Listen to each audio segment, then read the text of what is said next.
pointer, laser pointer. Is this it? No. Use this one here. This one. Okay. Good morning, everyone. My name is Sim Gill. I'm the Salt Lake County District Attorney. We are here today to do a debrief and walkthrough of a use of force that happened on January 1 of 2025 involving West Valley City Police Officer Daniel Nelson's use of deadly force against Eric Roland Bertelsen. This matter, as consistent with our policy, was investigated by the Salt Lake City Police Department and the task force from them. Here were the facts that were determined through this incident. On January 1 of 2025 at 5:12 p.m., West Valley City Police officers were dispatched to 3310 West Enterado Avenue in West Valley City on an unknown problem with an open 911 line with a male yelling at somebody, and as the dispatch said, but we can only hear the male. The dispatch further advised officers that they had a history at that address with Eric Bertelsen and that he was flagged for caution, quote, escape risk, and had a history of assault on an officer, 1096, a mental subject history, and also a history of homicide. As officers were en route, dispatch gave further updates from the open line, and more officers were further dispatched. At approximately 5:20 p.m., Officer Nielsen, Dugan, Rawlings approached the residence. At 5:22 p.m., Officer Nielsen knocked on the front door to the residence, but there was no answer. Officer Rawlings then directed Officer Nielsen's attention to a partially open basement door at the bottom of the stairwell, which was to the west side of the house, of the residence, under the carport, which was lit from the inside. Meanwhile, dispatch advised that they still had an open line and, quote, we can now hear heavy breathing and groaning. Sounds like somebody's in pain and someone is talking in the background, but we can't make out what's being said, end quote. As Officer Nielsen directed his attention to the open basement door, his body-worn camera briefly captures a person's upper body who appears to be making a downward stabbing motion. Officer Rawlings then whispered, quote, is he stabbing someone, end quote. And Officer Nielsen directed the attention of Officer Garlick, Officer Ortiz, who had just arrived to the open door. Officer Garlick later described to the investigators that he observed a male downstairs just stabbing somebody, repeatedly stabbing somebody. And that once I got up on them, I saw the guy just stabbing in a stabbing motion. Officer Garlick explained, I couldn't see his hand. I could just see almost like his back just go when he was crouched down, just going like this, so I couldn't tell what was in his hand stabbing. I couldn't see at that point if it was a scissors, if it was a knife, it was anything like that, end quote. Officer Garlick further described that he could, quote, see the suspect just going to town, end quote. Similarly, Officer Ortiz later described to investigators, I can see like an upper torso of a body motion like he's punching downward. I can physically see like an upper body torso, like, you know, doing some sort of motion, like a punch almost, just like directly downwards. Officer Ortiz further explained, I could just see like upper body at the time. It was like a white shirt, and I could just see the wrist, the back, kind of like if you're on top of someone punching them downwards kind of motion. And additionally, Officer Rawlings later described, I see a male kind of just from what I can see from my point of view, because I think that there was a couch or chair of some kind blocking most of my view. But I could see like an arch, the arched back of a male. So I assumed he was probably like on all fours. I could see like his face in a way. Officer Rawlings further described, I could see like the arched back, the shoulders, and then the profile of a male. And when I saw them, it looked like they were kind of just staying kind of all force position. Officers hurried through the carport and downstairs, with Officer Nielsen in the lead, drawing his handgun. Officer Nielsen kicked open the basement door, and he and Officer Rawlings, who was immediately behind him, began yelling commands. As captured by Officer Nielsen's body-worn camera, Mr. Bertelsen looked towards the officers and then continued making multiple distinct stabbing motions, raising his arms above his head and then thrusting and stabbing forwards and downwards, while kneeling on the ground with his lower body obscured from the view by a recliner. As Officer Nielsen and Rawlings commanded, "Drop it," Mr. Bertelsen rose back up and turned his head towards Officer Nielsen, who then fired 2 times at Mr. Bertelsen. Officer Rawlings, who was second in the lineup, later told investigators, "And so we're walking down, and you can hear noises." I was like, okay, now I know what the noises were. It was him stabbing someone.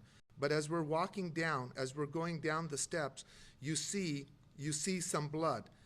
So we're like, oh crap. So then the door already partially opened, so we opened it, announced ourselves as police. I heard Officer Nielsen call out, "He's got a knife." So I pulled my pistol out, I pointed in the direction of the male, and Officer Nielsen says, "Put down the knife, put down the knife." And then I heard my ears were still ringing. I want to say 2 shots. It was either 1 or 2 shots. Officer Rawlings explained the only thing I could hear was almost like once we got downstairs and then immediately went in, that when I could actually hear motion, I'm realizing now that the sound I was hearing was stabbing. It was just squish, squish. Officer Rawlings further explained, so at that point, once my sights are on the guy, he's like, I can't get the word out. He's stabbing the other person. And so then, when the Officer Nielsen kept yelling, drop the knife, and then boom, that's when the shots were fired. Officers called out shots fired, held cover while continuing to give commands to Mr. Bertelsen, who had fallen, hunched forward over the body of an apparently deceased adult male lying on the floor. The body of an apparently deceased adult female was lying on the floor just inside the door. After additional officers arrived, Officer Garlick approached Mr. Bertelsen and placed handcuffs on him. Officer attempted to render medical aid to Mr. Bertelsen and observed that he had apparent gunshot wound to the head, and also checked the other 2 bodies for vital signs. Medical responders arrived on the scene and declared all 3 persons deceased. The male, Mr. Bertelsen, had been on top of was later determined to be his father, KB. And the female near the doorway was later determined to be his mother, TB. During the investigation, protocol investigators located numerous items in the basement which they suspected were involved in the deaths of KB and TB, including 2 screwdrivers, wire cutter pliers, multiple golf clubs, pieces of wood, a pair of scissors, a hammer, and a butane torch. Investigators also located a cell phone on the entertainment center, which was confirmed to be the phone that had called 911 and later determined to belong to KB. Investigators located 2 9mm shell casings consistent with 2 rounds fired by Officer Nielsen.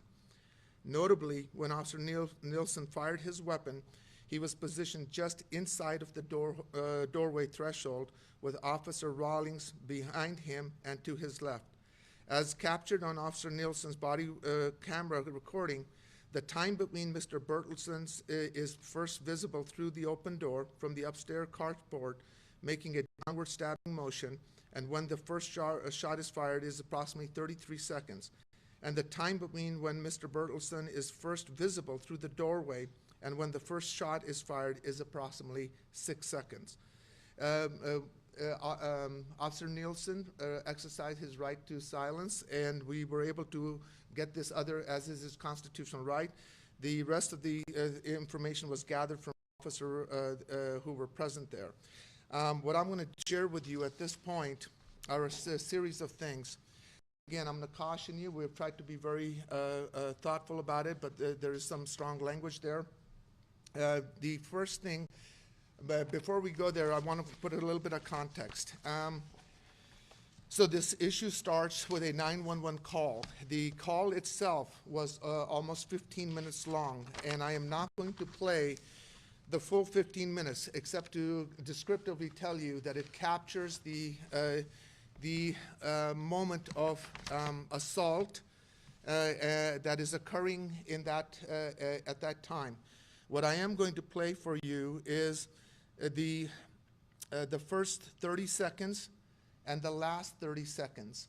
And the reason is because this showed us that from the beginning of when this incident had already, as we gathered, had been going, the 911 call is placed, and also on the end you can see and you can hear the officers breaking through the door and when the shooting occurs. So with that, let's go to the first thing. Again, that's the context of that. So play the first 30 seconds, please. 911, what is the city? Yeah. Severe emergency? An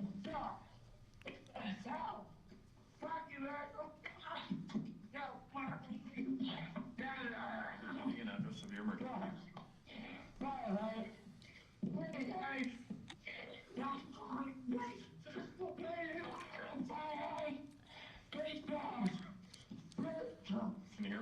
Can you hear me?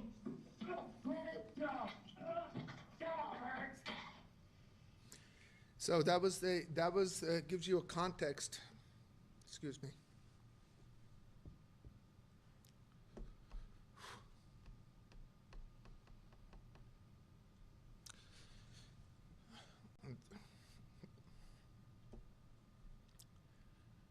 That gives you the context of what was going on. So the last 30 seconds, please.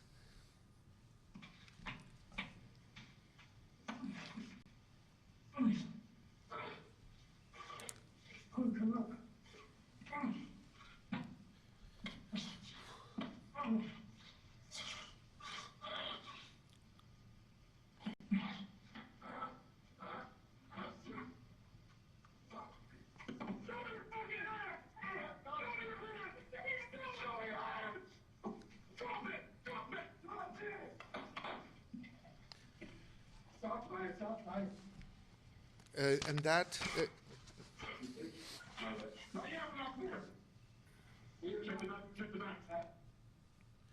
so that gave us the full timeline of the incident and to its conclusion. At this point, we were also able to go to the next thing. Would you please?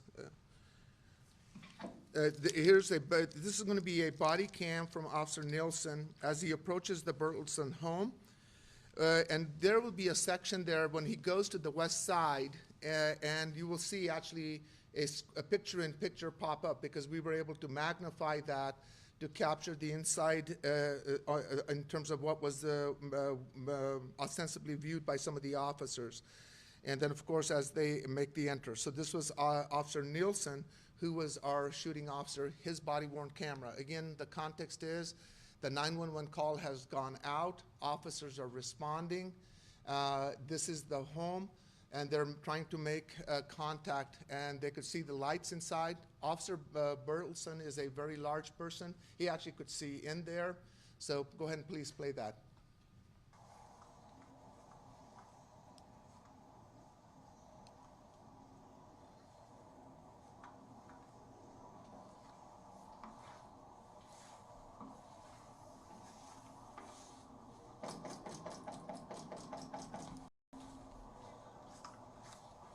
The other supporting officers are also on the perimeters and will be joining as well.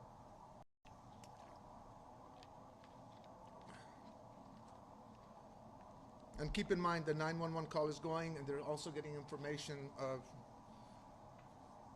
Any movement?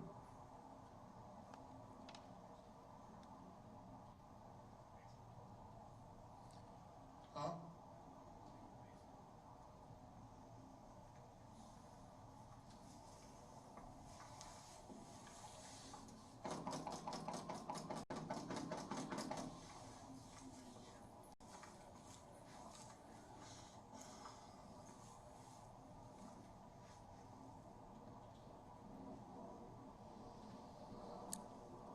At this time, he's going to start to move to the west side. The other officers are trying, and this is the carport. He's pointing that they thing right there. And that's what you're seeing right there. That's what we were able to magnify through that crack. Is he stabbing someone? Rawlings says, is he stabbing someone? That's what they're saying. Other officers are responding.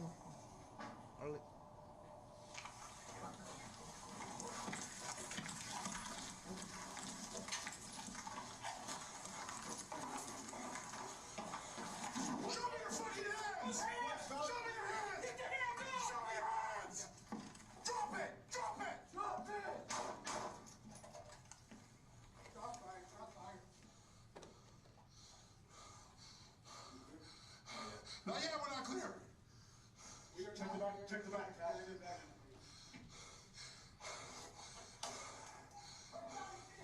Drop the fucking knife! Drop your hand!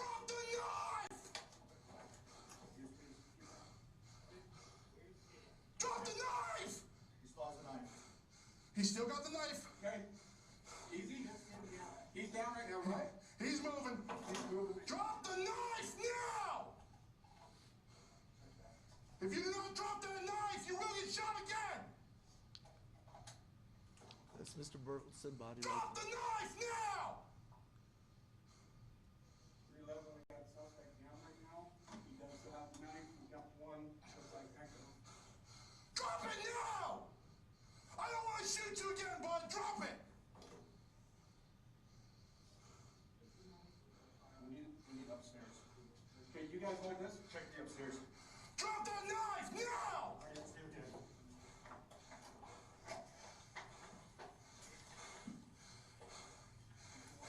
It's hidden in the other hand. Don't go any closer. And this is Officer Rawlings We going got right two there. down. Suspect down. Two possibly echo. Drop the knife! Drop the knife! Anybody else in here? Make yourself known!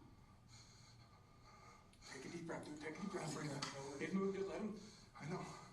I know. Breathe. Breathe. Where's the knife? In his left hand? He had one, something in his right, something in his left. Okay, I don't see anything in his right. It is clear. There's nothing in his left.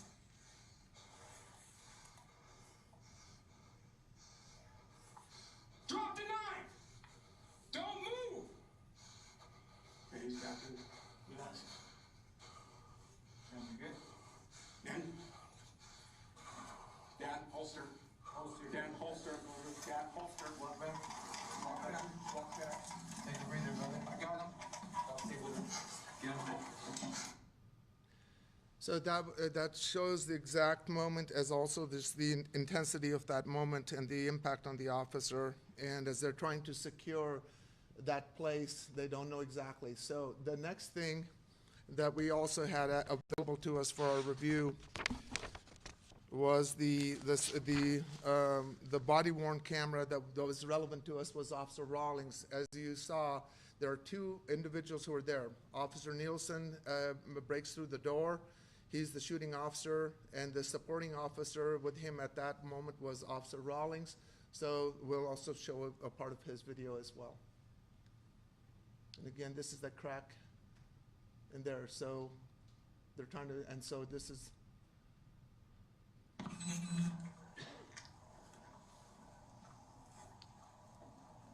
This is Officer Nielsen. Right. They're trying to get visual. Is he stabbing someone?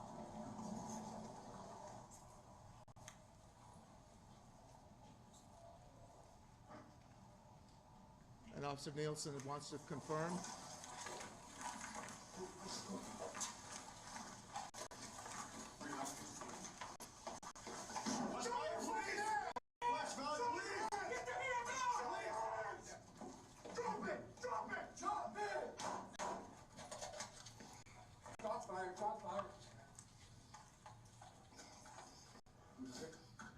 Not yet, we're not clear. We are check the back. Check the back. Got it in the back, please. Drop the fucking knife! Get out your hand! Drop the knife! Back. Yes, please. Get back. Where's Stan? Drop the knife! He still has a knife. He still got the knife. Okay. Easy. Just him down. He's down right now, right? He's moving. He's moving, but he's Drop the knife now! Check back. If you don't drop that knife, you will get shot again! Drop the knife now! 311, we got a suspect down right now. He does still have the knife. We got one, looks like Echo. Drop it now! I don't want to shoot you again, boys. Drop it! Just the knife. Where's their firearm? we need upstairs. Okay, you guys hold this? Check the upstairs. Drop that knife You got it now! right now. Stay down. Okay. So that gave us the most on this moment. The other thing that I want you to draw your attention, just as part of completeness of our review, go to the next thing, please. There were a whole bunch of items that we found there, but again, the scissors here, there was a butane knife, and a lighter as well. These were the things that we believe at that moment that he had in his possession. There were, of course, other, once the scene was secured and looked at, we found other items as well. We found weapons, hammers, pliers, multiple golf clubs, and some pieces of wood. The other next picture, I'm just going to show you of the scene. Here were, as Officer Rawling talks about it, that as they came around, once they saw what it was, they saw this as they were making the entry in there. And there was like a footprint there, and that was consistent with the footprint that we found on the mom and her feet there. And again, different items strewn all over the place, golf clubs, different items that were used, but again, this was consistent with somebody who had tried to escape, had tried to go up, that was dragged back down, and then the body was found inside. If you go to the next one again, this is again from the scene. Again, this is the mom's body there. This is the father's body right here, and when again, this was the door that they reached through there. And as Officer Nielsen comes in, his attention is drawn this way, but the body was already located just on the other side of the doorway as it opens. And then, of course, after the shot fired, this is the body of Mr. Bertelsen right there, and that gives again the orientation. If you go to the next other one, again, I just wanted to be able to show you to the intensity of the violence that was there. As we looked at the scene, there was blood pattern scattered throughout the house in terms of attesting to the violent nature. These are blood pattern which shows us the level of violence that was being used, the force that was being used, including blood pattern that we found on the ceiling as well as on the side walls as well. So as we did that review, for us, it was very straightforward in terms of the need for the use of force that happened. As I've said to you many times in the reviews that we've done, we try to get to the moment when the officer makes that decision to fire, and then we work out and back from there. And the other thing that we learned as we started to work on this matter was that how do we get to this point? And as our investigation showed that, and the investigators presented, that this started in one way, that on December 17th, Mr. Bertelsen was paroled from the state prison. And from there on, there were at least 3 different contacts. And I want to be very clear, as we observe this, I want to be very clear that is important for us to maybe learn from this. And it is, I don't mean this in any way fault, but as we learned this back, what made this matter incredibly tragic. You know, when you think about these kind of cases, to me, this was like the paradigm of the horrors of all horrors and the paradigm of the tragedies of all tragedies. And what we sort of constructed from this is that this incident highlights sort of for us, I think, our fragmented, broken, underfunded, and overwhelmed system that we have. And we have a release that happens on the 17th. He's going to come back to his parents and stay with them. There's an initial check that is done. And then we have an incident that happens on the 22nd, where he is found to be, neighbor calls, he's found to be intoxicated, self-medicating. He's taken to the jail.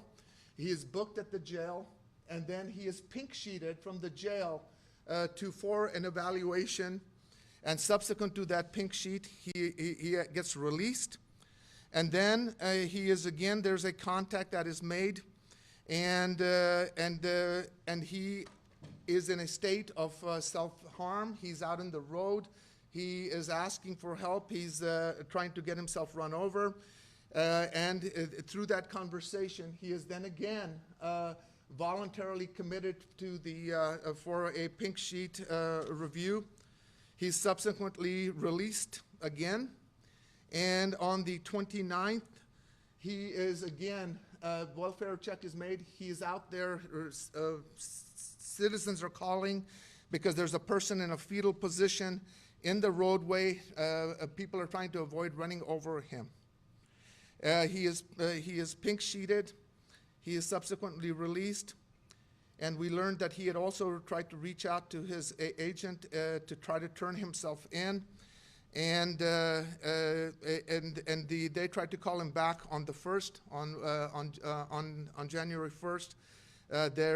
They can't reach him, and then we have the homicide that occurs there.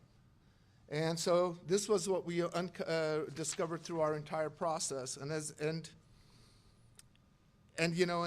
was, as I said, for us from a shooting review, it was straightforward. But I do want to sort of say that in this entire review, at least for me, there were multiple victims here. Obviously, the two parents who are slain by their kid, this person who is in a state of psychosis and mental illness, the poor officer who has to be put in that position, into that moment to use that necessary force, terrible but necessary force, the other officers who were there with him, who had to witness it, and then I think ultimately all of us where this happened. So based on that, our conclusion is that this is within the parameters of justified use of force. I'd be happy to answer any questions that you have. Not to minimize it, but technically it was a good shoot, but everything leading up to it, very productive. Yeah, and I think it's important. And here's one of the things. I've done over 150 reviews now, and the national statistics are that 1 in 4 shootings involve somebody who's mentally ill. Our experience in Salt Lake County, from my experience, is probably between 30 to 40% of the shoots that we've looked at.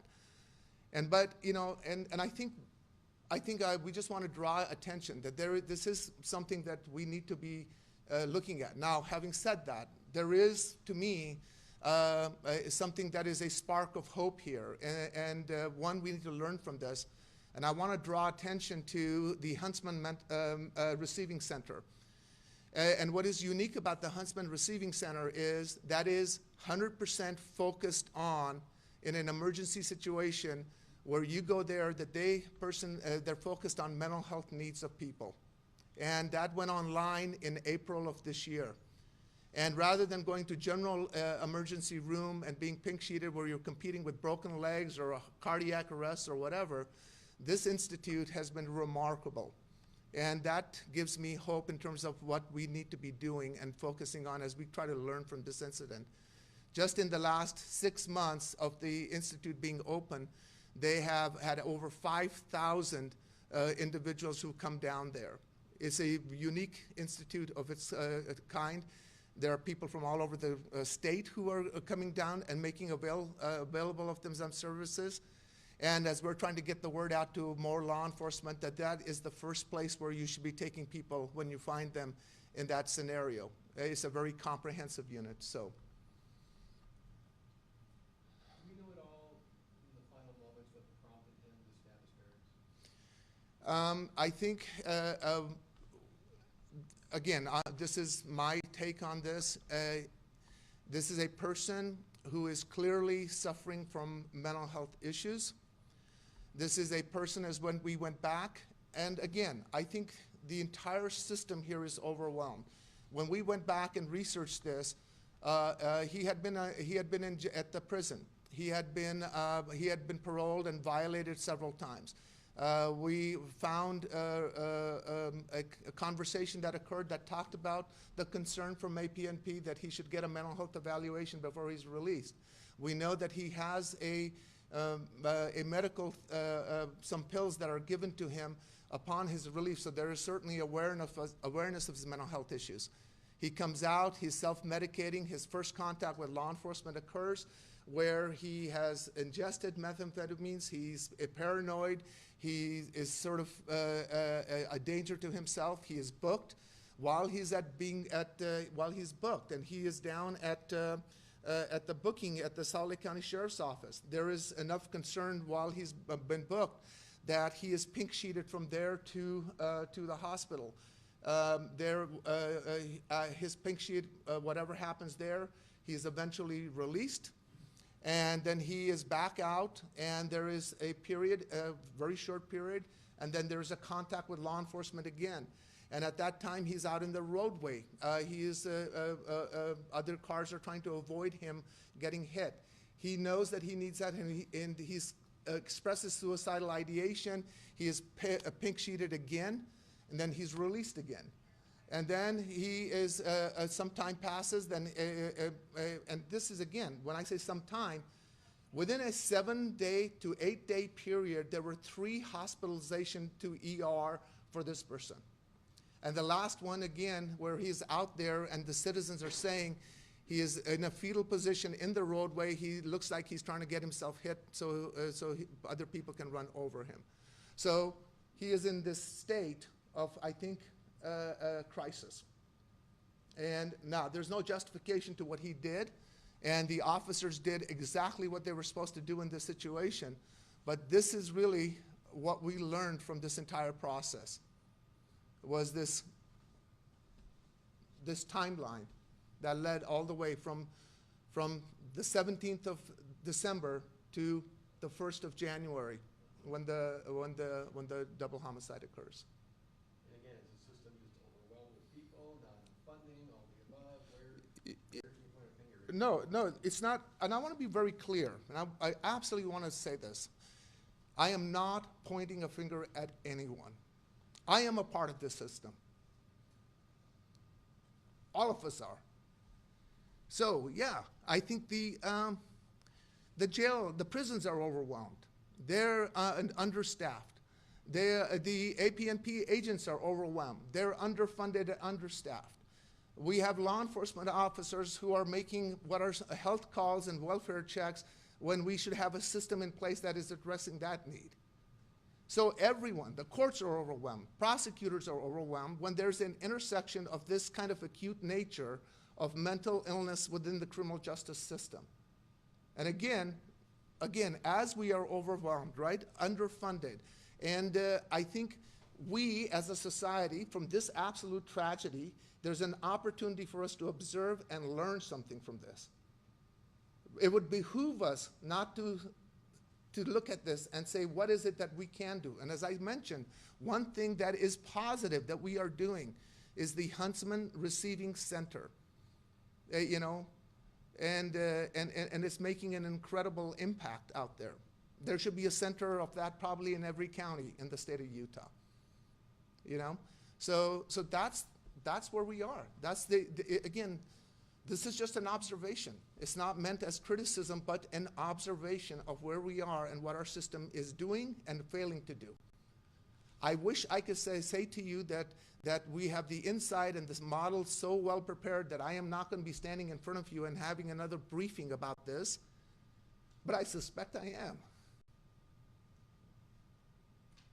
Yeah. Talk a little bit about, you talked about the officers and the resources now at Huntsman, but if the parents clearly didn't want to kick him out, seemingly, we'll never know now that they're gone, but what resources, this has to be the most difficult decision ever for a parent, dealing with a loved one, or whomever, a loved one, dealing with someone going through this, and he's probably not the only one. What's available to folks out there when they're on the cusp of making this terrible decision about whether or not to, basically abandon a loved one or try to get them help? Where do they turn? Yeah, well, again, the proper response is a medical facility, and the Huntsman Receiving Center is that facility. In the last 6 months, over 5,000 people have already gone there. Okay, so that's it. I've been a prosecutor for 30 years. And I had the privilege of helping start the very first mental health court in the state of Utah almost 23 years ago. And I've shared this before, so I'll share it because I think your question goes to that. There is genuine frustration. I remember after we created mental health court, I got a call, which I called one of the worst calls that I ever received as a prosecutor.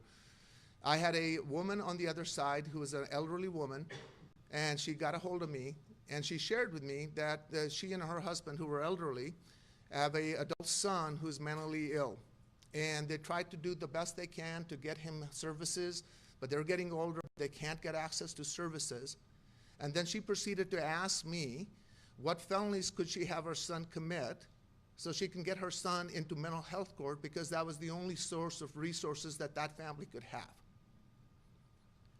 There are people in our community who need that access to those services. It impacts not only them, but their families. And not only their families, but our communities, our officers who are responding to this. So, yes, we need to make more accessible resources to families in an active way. We need to make investments in the systems that are interacting with this population. We need to support institutions like the Huntsman Institute to create those kind of services available to them.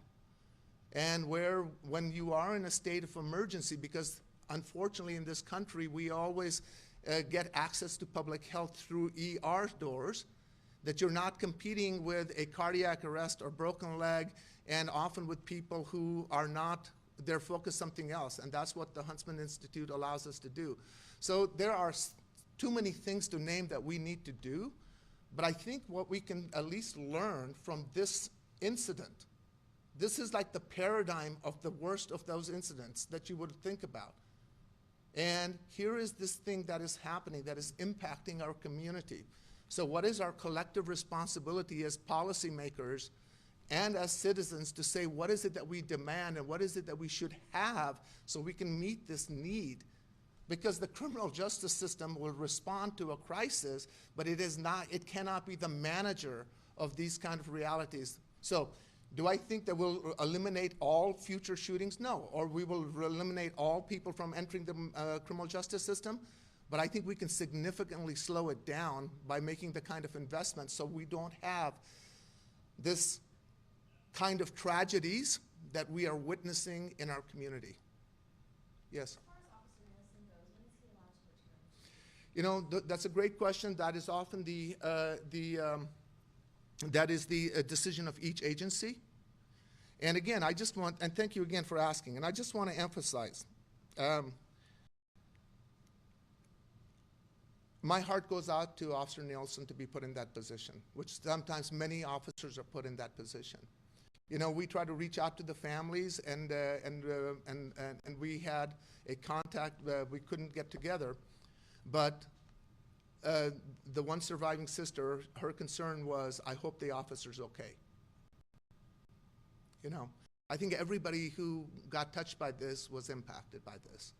So, you know, that's a decision for each agency to make, and that officer shouldn't have been put in that situation, but he did exactly what he was trained to do in the context of this scenario.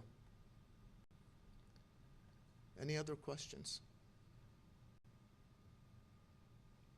Okay, thank you.